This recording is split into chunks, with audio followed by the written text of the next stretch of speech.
My name is Jake. I'm a 36-year-old single man. Ever since I graduated from an elite private college, I've been working at the same company. My workplace is a major corporation with excellent benefits and a generous salary. I'm currently holding a manager position, and I'm truly grateful for it. I want to continue working with dedication and love for my company. Some hear my title and say, "You must be popular with the ladies," but in reality, I've never had a girlfriend my entire life. Honestly, I've always admired women and longed for marriage. But after an incident 20 years ago, I've been hesitant about love. I really like you, Jake. Will you go out with me? At 16, I was called behind the school by a girl I liked, and she confessed her feelings. I felt on top of the world hearing those words. I couldn't believe such a cute girl liked me. Shaking with joy, I responded with a big smile. "Oh, thank you. I've always liked you too. Yes, let's date." But the next moment, I felt like I was thrown from heaven to hell. Gotcha. Prank successful. This is hilarious. Suddenly, a group of other girls appeared from behind the school. The moment I heard the word of prank, everything became clear. This confession was just a prank. Seriously, spare me. Even as a joke, confessing to Jake is so creepy. She said this, looking truly disgusted. Her words froze me in shock. Ignoring my reaction, the girls laughed so hard. It must have been hilarious for them to prank a plain and unimpressive guy like me. This became a popular joke at school, and I was the butt of everyone's laughter. It might have been a fun story for everyone else, but it deeply hurt me. That incident left a deep scar on my heart, and even 20 years later, the trauma from that time still torments me. My coworkers, concerned about me, tried setting up group dates and introducing me to women. But in the end, none of it ever worked out. Even when I finally had a woman in front of me, the shock of that day came back to haunt me, and I was unable to express my feelings properly. I always felt that if I said something, I'd just be ridiculed again. Of course, I know this is just me being paranoid, and I'm probably overthinking things. Nevertheless, it was still difficult to regain confidence once lost. I guess love just isn't for me. I've tried telling myself this, thinking I should just give up on everything. But the recent death of my father made me rethink my family again. Apparently, my father had always been worried about my future. If someone wasn't interested in relationships, or if they were committed bachelors, then there's probably no need to force marriage. But if deep down I wanted to start a family, then maybe I should give it another shot to avoid any regrets. Just as I was contemplating this, my mom suggested arranged dating. Our family, partly because my grandfather was a town council chairman, was regarded as a respected land-owning family in the community. This might be why such a proposal came my way. "Jake, would you consider going on a matchmaking date? We got an invitation from a relative." I felt as if someone had seen right through my heart, and I was taken aback. Maybe my dad up in heaven arranged this because he's worried about me. That's how I chose to interpret it. "Thank you, yeah, I'll give it a shot." My mom seemed surprised by my response, not expecting me to agree. But at the same time, she looked pleased and enthusiastically helped me prepare for the date. And so, the day of the date came. I met the woman in a hotel lounge. Hi, I'm Jake, facing my date, a lady named Emily. I was incredibly nervous. Not just because I'm not great with women, but also because Emily turned out to be even more stunning than I had imagined. "Nice to meet you, I'm Emily." Judging by Emily's reaction, my fears were confirmed. She looked at me with an uninterested, expressionless face. But I guess that's to be expected. From what I heard, Emily is the daughter of the president of a listed company, She currently works as a full-time employee at her father's company. It's hard to imagine that a beautiful woman like her, who's also a CEO's daughter, would find someone like me suitable. I'm not what you'd call handsome, nor am I particularly witty or interesting. My job at a major company probably doesn't impress her, given her background. It's clear from Emily's expression that she's not too interested. Well, it's really nice out today, isn't it? Yes, it's a clear sky. Still, I tried to lighten the mood by making small talk about things like the weather. Even if it wasn't all that entertaining, Emily responded without ignoring me, always with politeness. Just as you'd expect from a CEO's daughter. No matter how mundane the conversation was, she was thoroughly polite. However, the more beautiful and polite Emily was, the more downhearted I felt. This date is a total bust. An hour into the date, I took the check and said, "Thank you for today," to Emily. It was fun. Hope we can meet again. Emily said this too, but it was probably just being nice. I kept stumbling over my words, and Emily's reactions seemed distant. It was hard to say we had a fun chat. "Jake, how was the matchmaking date?" After the date, the matchmaker asked me this, and I shared my honest feelings.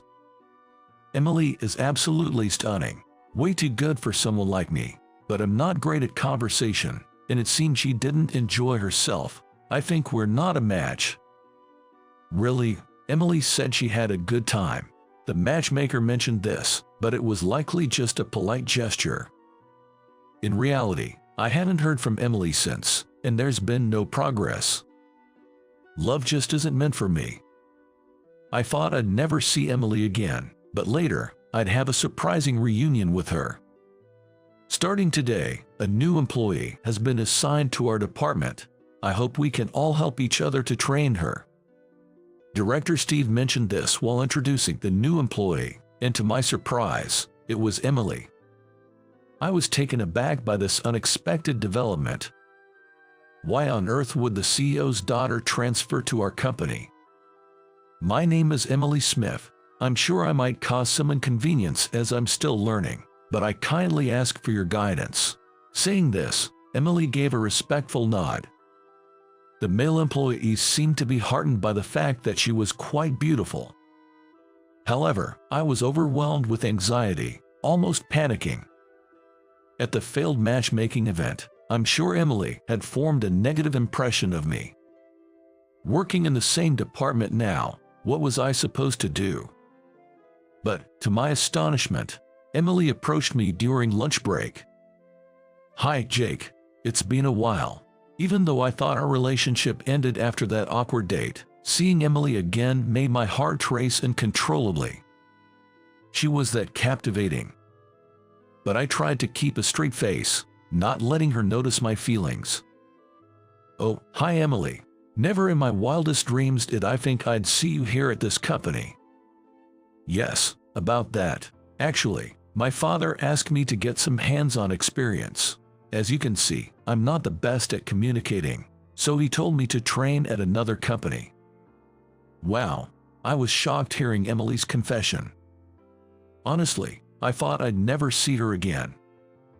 And to think I'd end up working at the same company like this. That matchmaking date didn't go well at all, and just being with me must have been quite the ordeal for Emily.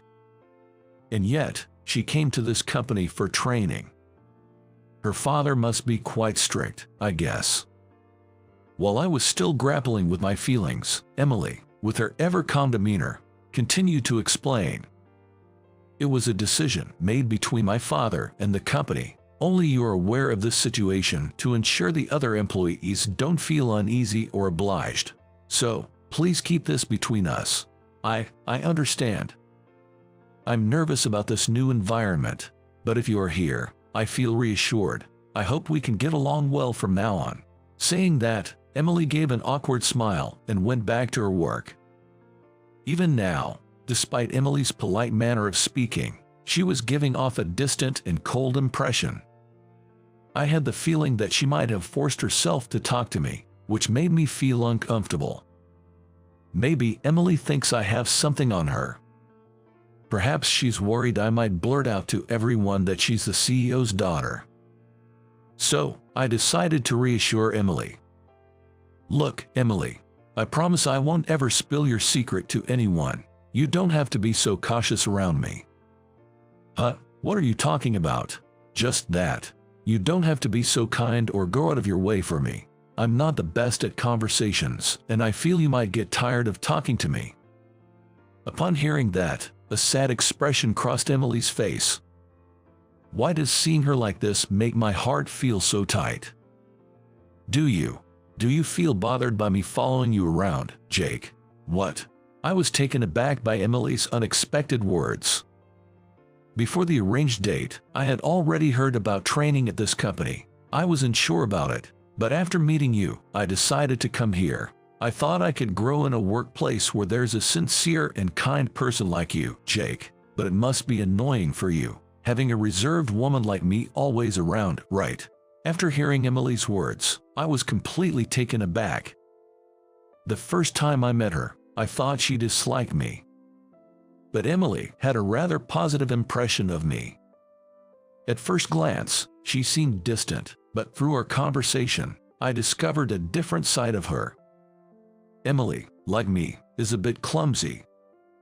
She wants to communicate, but can't convey her feelings well, and can't show her true self to someone she just met. Once I learned this about her, I wanted to know Emily more than ever. It's not like that. I've always felt overlooked by women, so I thought you didn't like me either. That's not true. I had a great time on our date, Jake. I'm honored. I hope we can continue to get along. I'm the department head, so if there's anything you don't know, just ask. That conversation was the turning point for us, and we started to get along. As I learned as I got to know her, it seemed difficult to read her emotions from her facial expressions and tone of voice, and she was often misunderstood by those who met her for the first time. I thought our matchmaking date was a disaster, but Emily seemed to have enjoyed it. She didn't contact me after the date because she was hired by our company and wanted to surprise me.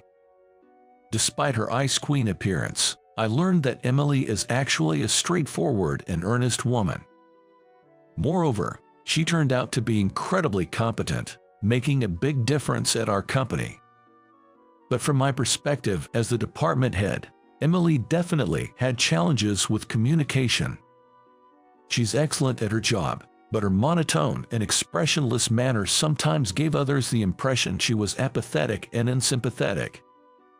Also, Emily was very hardworking, often trying to finish all her tasks by herself.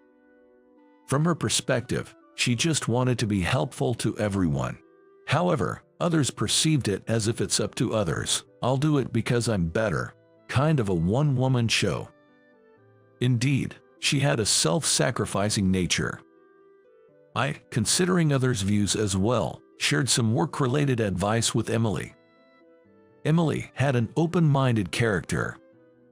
She listened to my feedback without taking offense and always tried to make improvements. Here's an example. When Emily was engrossed in her work, she often had a stern look. That look intimidated others, so I came up with a way to lighten her mood. Whenever I saw that look, I'd poke the corners of my mouth with my fingers, prompting her to smile. By doing so, Emily began to smile more. Her smile was so charming, and it gradually changed the way others perceived her. In this way, she became aware of how to speak softly in her own way, and began to report, communicate, and consult with those around her as she went about her work. I also wanted others to see her strengths, so I asked Emily to prepare some meeting materials. The documents Emily created were thorough and easy to understand, impressing our coworkers. The materials Emily made are so clear. It must have taken a lot of effort to create something like this. Seeing her dedication to her job, everyone's perception of her began to change. Emily wasn't just talented, but also a very hard-working and sincere woman. It's been 3 months since she joined the company, and she seemed to fit in better than before. Emily's emotions have always been hard to read, but through her work, the other employees started to appreciate her more. Her sincerity and down-to-earth nature were well received by everyone. Emily took the initiative to improve her communication skills, and compared to when she first joined, she's gotten much better at expressing her thoughts. Seeing her continuous self-improvement, I found myself increasingly drawn to her. Though I've had past traumas regarding romantic relationships, I couldn't help but imagine building a warm home with Emily. We've been out for meals together a few times, and we frequently chat on texting apps or over the phone. She often uses smiley emojis in her messages. I believe she's trying to show me she enjoys our time together. I've grown so fond of her. By now, she's become indispensable to me. The moments we spend together are so comforting that I've found myself wishing we could always be this way. Just when everything seemed to be going smoothly, I noticed that something was off with Emily. She looks fine at first glance, but occasionally she'd have a troubled expression. One day, while we were dining at a restaurant, I asked Emily what was bothering her. "Emily, is something wrong? You seem quite troubled." When I asked her this, Emily, looking puzzled, began to deny it. No, it's nothing. I'm fine. Please don't worry about me." She tried to brush it off, but I could see through her lie.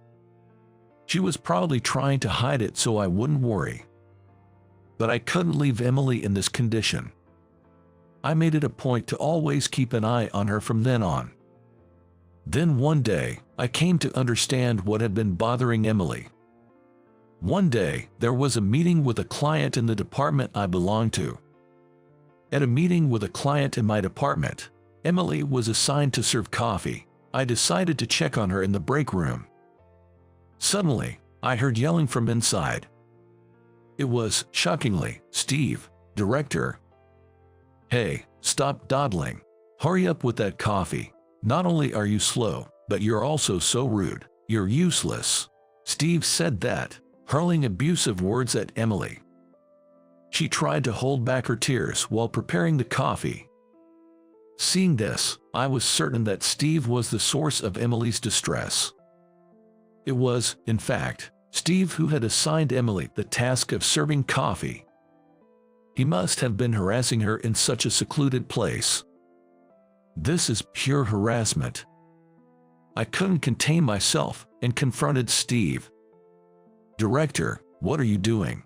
We have clients here, and you're speaking to Emily like that. This could be considered harassment, you know." Even after I said this, Director Steve remained unfazed. I'm just guiding her as her boss. She thinks she's all that because she's somewhat attractive. Such a cold face, so arrogant. Besides, even if you guys report this, my esteemed position won't be affected in the slightest. That's when it happened. "Steve, how could you say such things to the daughter of our client?" "Oh, my daughter is that cheeky, huh? Wait, isn't that Mr. Smith, the CEO of our client, and our CEO?" As soon as our CEO and Emily's father, Mr. Smith, appeared in the break room, Steve turned pale as a ghost. That's right. The client who came to our company today was indeed Emily's father's company. In fact, both men had been informed in advance that something was off with Emily, and both were concerned about her. Steve's loud voice could be heard in the hallway, so the two men had been listening to our conversation from outside the break room. Steve was clearly flustered by this unexpected turn of events. "You mentioned your daughter, Mr. Smith." "Yes, Emily is my daughter."